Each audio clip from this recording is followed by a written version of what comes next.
What's the story, Morning Glory? What's the word, Hummingbird? Thank you so much for clicking on my channel and for joining me for this review of Married at First Sight season, I don't know, episode, I don't know. Y'all, Becca and Austin are finally hunching. Are y'all happy? Are y'all excited? Are y'all as excited as Becca was when he finally gave her the green light? And said, let's go do more than foreplay. Let's go do the play part. Y'all, look, Becca and Austin, I feel like what really got Austin finally going was the fact that Becca finally handed him back his manhood and allowed him to take charge and allowed him to take the lead instead of her constantly pressuring him and making him feel like, he wasn't, I don't know, moving fast enough, wasn't doing enough to satisfy her. She finally took the back seat and gave him full control of the situation. And probably that's what did it. I don't know, because I'm trying to figure out what is happening now that wasn't happening then. And it was her taking a step back, because when Dr. Pia came to talk to them, he said that he was feeling a lot of pressure. And Becca even said that she had to learn to kind of like step back a little bit, because when she was constantly putting the moves on him or insinuating to him or making him feel like, she was ready to go and she wanted to do something right here and now, she could feel that he was kind of like, backing away from her. Like he felt the pressure from her. So let's just, chalk it up to the whole situation of being on a television show and, this whole experience probably taking a toll on him. And maybe that was the reason why he wasn't able to perform a whole lot sooner. And now that he's feeling a little bit more comfortable being on the show and she has finally backed the hell off, maybe that's what he needed to get his juices flowing, because the obstacle that they did, Dr. Pia and her box of toys, I didn't see how that was going to turn anybody on. Her having her climbing over furniture and all that other stuff. I didn't understand that at all. I didn't get it. To me, that looked crazy and highly dangerous. But the questions, the sexy Q&A that they were doing, I guess that's what he needed.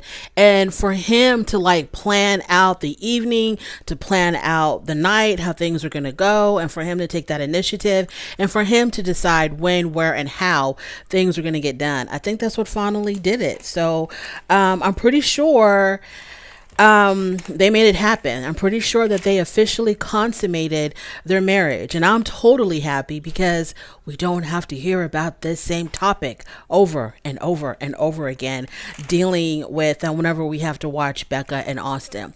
Then let's talk about Emily and Brennan. Okay, so when their segment starts off, they're talking more about their relationship. They're sitting at the kitchen counter. This is after the night in the hot tub when they were playing what game were they?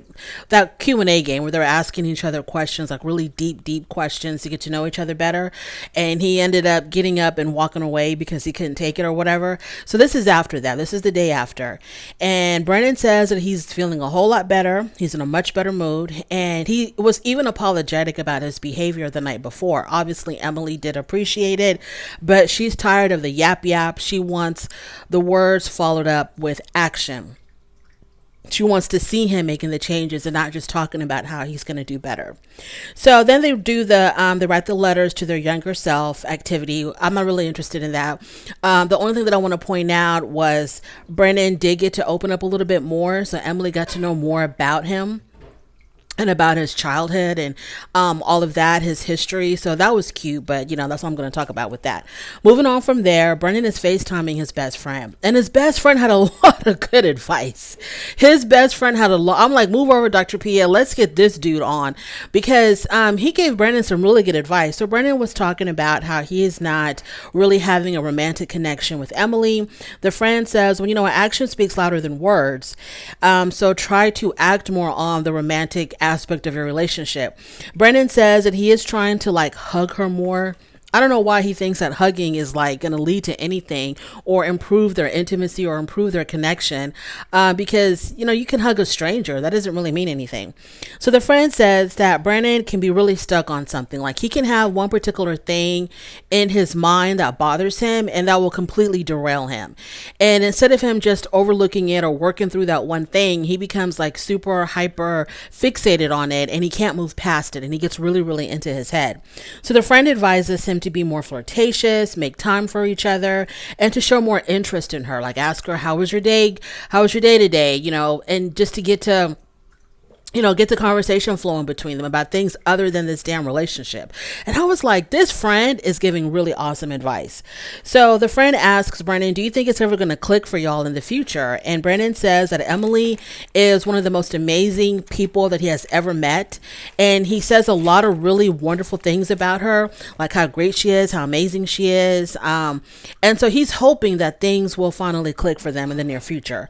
Then the next time that we see them, they're out playing soccer because Emily grew up playing soccer throughout high school, throughout college, and it was a way for them to kind of loosen up a little bit. Brennan didn't act as competitive as I thought he was going to act. I thought he was going to, like hurl that ball into outer space if she ended up winning.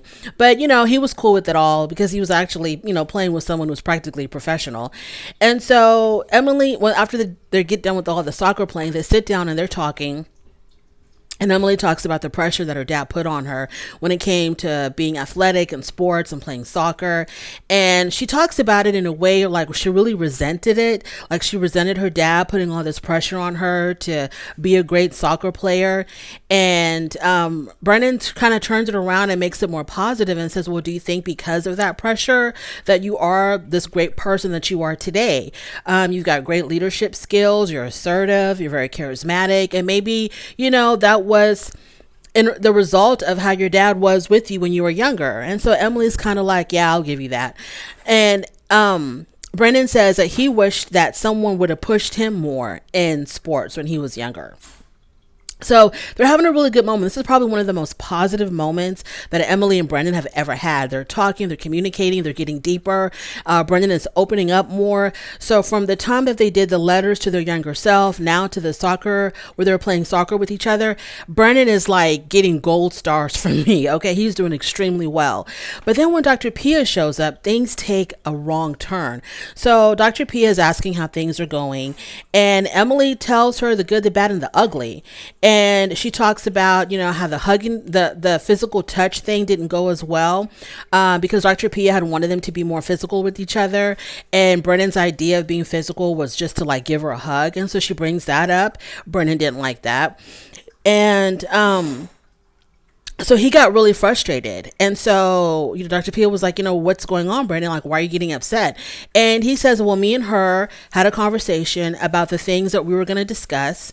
And we were, we made a promise to each other that we were going to keep things positive and we're going to move forward. And here she is bringing up all this negative stuff. And Emily's like, I'm just answering her question because she's asking how things have been going since the last time she was here. And so I'm letting her know everything that we've been through since the last time she was with us.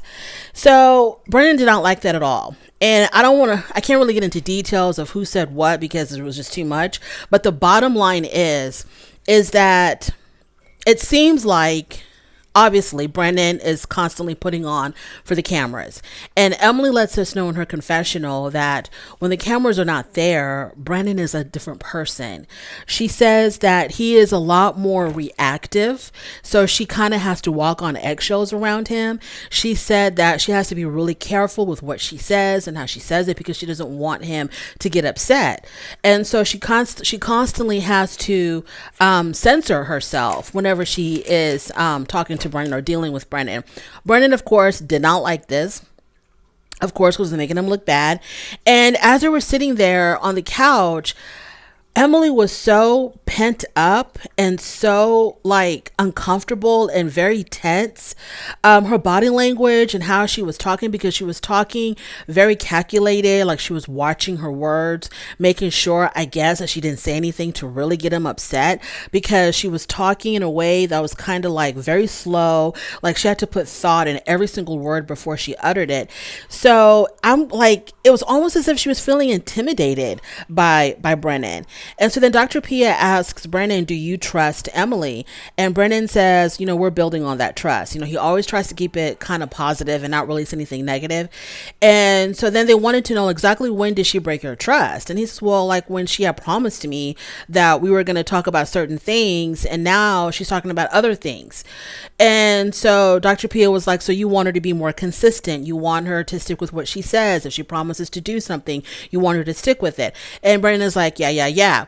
So then after that, of course, Dr. Pia was trying to like make it more constructive by asking them, so what are we going to do how are we going to do things differently?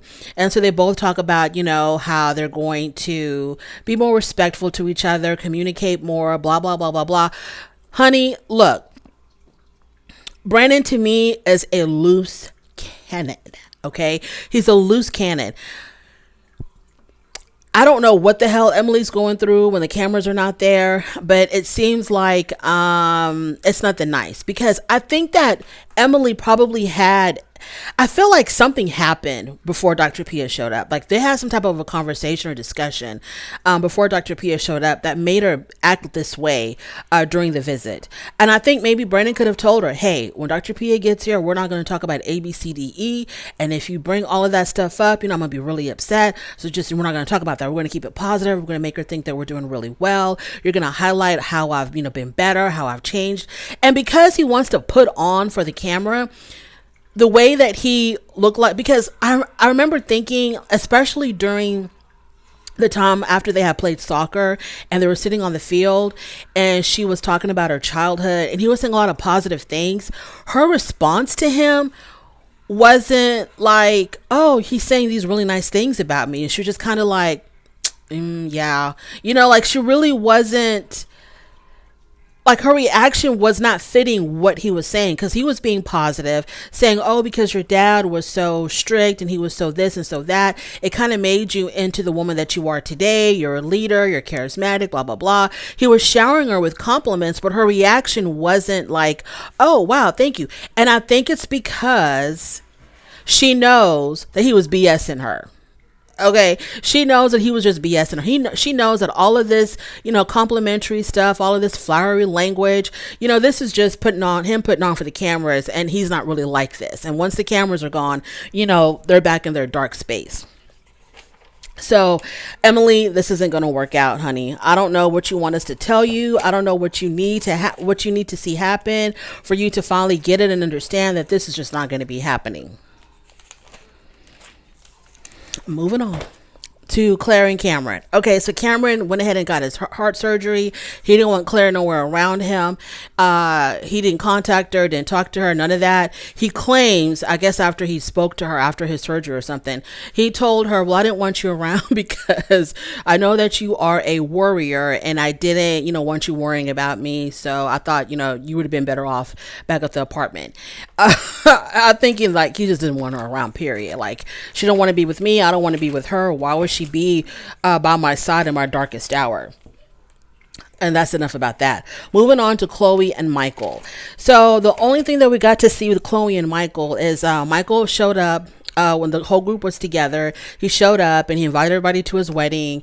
And so yeah, he told them that he got rematched. They were really happy for him. He was considering whether or not to tell Chloe that he was matched before, but it didn't work out. He didn't know if he should tell her or not because he doesn't want to look like a loser. Like, was there a reason why the other bride ran away from him? Maybe I should run away too. I should go follow her. But the group told him, no, you need to let her know that you were matched before, but it didn't work out because it shows that you're still willing to go through the process, that you really, have faith in love or whatever. So the fact that you're willing to give it another chance is just going to be pointers for you. We see Chloe getting her nails done, getting ready for her wedding. And that was about it. That's it. A lot of people are not feeling the Michael and Chloe match because, she seems too reserved and he seems too eclectic. So they're not really understanding this match.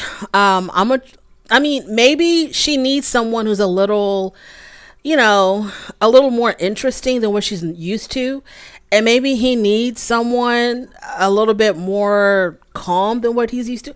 I'm just trying to keep it positive because I want I don't want to see another couple fail. And I don't want to see this guy, get disappointed twice. And so maybe in a way she's going to realize, yeah, he's a breath of fresh air. He's not like these stuffy suits that I'm used to dating or whatever she's used to dating. He's, a breath of fresh air. He's crazy. He's wild. He's eclectic. He's got his own style. He's a real, true, unique individual. And maybe that's what she needs in her life. I don't know. But honey, I'm glad that I'm glad that Austin and what's her name? Becca are finally making it happen. They're finally hunching. And girl, we need all the details the next time that we see you. Was it as good as you expected it to be? Was it better than what you expected it to be? Are they going to be, wrapped up in each other so much that we don't really even see them because, they're trying to make up for lost time? Thank you so much for joining me. I really do appreciate it. On your way out, please don't forget to rate the video. If you like this content, please subscribe to my channel, and I'll definitely talk to you later. Bye.